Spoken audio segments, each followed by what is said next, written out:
Al-Shabaab ayaa waxa ay sheegeen in dad ka badan 70 qof ay ku dileen weerarkii ka dhacay hotelka Naasa Hablood 2 ee Muqdisho.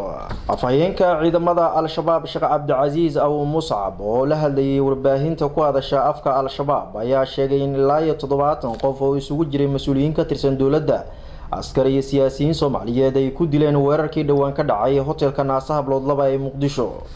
waxaa tilmaamay in weerarkaas ay fuliyeen ilaa 2 nin oo ka tirsanaa dagaalyahanada Al-Shabaab, inkastoo dawladda Soomaaliya ay sheegtay in gacanta ay ku hayso ilaa 3 nin oo kamid ahaa raggii fuliyay weerarkaasi.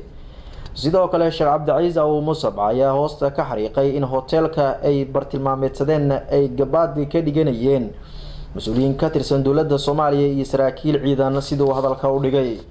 waxa uu shaaca ka qaaday inay si laba jibaari doonaan weerarada ay ka geysanayaan gudaha magaalada Muqdisho.